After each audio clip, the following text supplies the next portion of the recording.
ओम नमो भगवते वासुदेवाय नमः।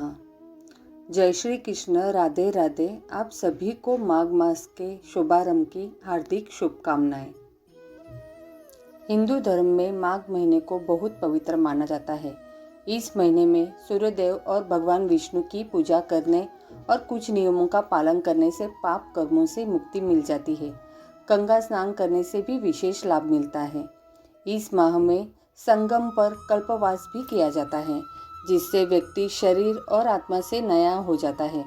पौराणिक कथा के अनुसार माघ मास में गौतम ऋषि ने इंद्रदेव को श्राप दिया था। जब इंद्रदेव को अपनी गलती का एहसास हुआ तो उन्होंने गौतम ऋषि से क्षमा याचना की। जब इंद्रदेव ने उनसे क्षमा याचना मांगी तो गौतम ऋषि ने माघ मास में गंगा स्नान कर प्रायश्चित करने को कहा। तब इंद्रदेव ने माघ मास में गंगा स्नान किया था। उसके बाद इंद्रदेव को श्राप से मुक्ति मिल गई थी। इसलिए माघ पूर्णिमा और अमावस्या के दिन का स्नान पवित्र माना जाता है। माघ में कल्पवास का भी खास महत्व है, तो आइए जानते हैं। इस माह में सूर्यदेव और भगवान विष्णु नारायण की पूजा करने से हर मनोकामना पूरी होती है और सभी पापों से मुक्ति मिलती है। हिंदू धर्म में माघ महीने का विशेष महत्व होता है। माघ माह की शुरुआत इस माह किए कामों का फल कई जन्मों तक मिलता रहता है। माघ मास में तामसिक चीज़ों को खाने से बचना चाहिए। इस महीने लड़ाई झगड़े से दूर रहे, मूली का सेवन न करें, किसी का अपमान न करें, ज़्यादा देर तक ना सोए। माघ मास में कैसे करें स्नान? माघ मास में स्नान करने से पाप मिटते हैं। यदि आप माघ माह में घर पर स्नान कर रहे हैं तो आप पूरे माह पानी में तिल डालकर स्नान करें। इससे सेहत अच्छी रहेगी और पुण्य लाभ होगा। माघ महीने में एक समय भोजन करना चाहिए, इससे आरोग्य का वरदान मिलता है। इस पूरे माह में तिल और गुड़ का इस्तेमाल करने से आर्थिक समस्या दूर होती है और स्वास्थ्य लाभ मिलता है। तिल से पूजा, स्नान, दान, सेवन करने पर खुशियों का आगमन होता है। माघ माह में किया दान सोना दान करने के समान माना जाता है। आइए जानते हैं माघ मास का महात्म का पहला अध्याय शुरू करते हैं। एक समय श्री सुत जी ने अपने गुरु श्री व्यास जी से कहा कि गुरुदेव, कृपा करके आप मुझे माघ मास का महात्म कहिए, क्योंकि मैं आपका शिष्य हूँ। व्यास जी कहने लगे कि रघुवंश के राजा दिलीप एक समय यज्ञ के स्नान के पश्चात पैरों में जूते और सुंदर वस्त्र पहनकर शिकार की सामग्री से युक्त कवच और शोभायमान आभूषण पहने हुए अपने सिपाहियों से घिरे हुए जंगल में शिकार खेलने के लिए अपनी नगरी से बाहर निकले। उनके सिपाही जंगल में शिकार के लिए मृग, व्याघ्र, सिंह आदि जंतुओं की तलाश में इधर उधर फिरने लगे। इस वन में वनस्थली अत्यंत शोभा को प्राप्त हो रही थी।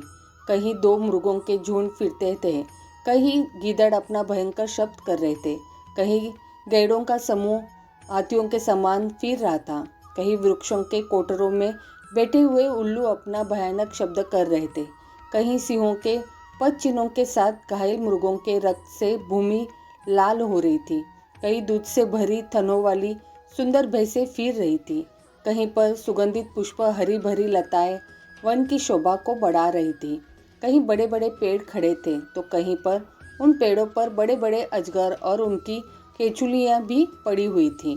उसी समय राजा के सिपाहियों के बाजे की आवाज़ सुनकर एक मृग वन में से निकलकर भागने लगा और बड़ी बड़ी चौकड़ियां भरता हुआ आगे बढ़ा। राजा ने उसके पीछे अपना घोड़ा दौड़ाया, परंतु मृग पूरी शक्ति से भागने लगा। मृग कांटेदार वृक्षों के एक जंगल में घुसा और राजा ने भी उसके पीछे वन में प्रवेश किया, परंतु दूर जाकर मृग राजा की दृष्टि से ओझल होकर निकल गया। राजा निर्जन वन में अपने सैनिकों सहित प्यास के मारे अति दुखी हो गया। दोपहर के समय अधिक मार्ग चलने से सैनिक थक गए और घोड़े रुक गए। कुछ देर बाद राजा ने एक बड़ा भारी सुंदर सरोवर देखा, जिसके किनारों पर घने वृक्ष थे। इसका जल सज्जनों के हृदय के समान स्वच्छ और पवित्र था। सरोवर का जल लहरों से बड़ा सुंदर लगता था। जल में अनेक प्रकार के जल जंतु, मछलियाँ, आदि स्वच्छता इसे इधर उधर फिर रही थी। दुष्टों के समान निर्दयी चित्त वाले मगरमच्छ भी थे। किसी किसी जगह लोभी के समान सिमाल भी पड़ी हुई थी।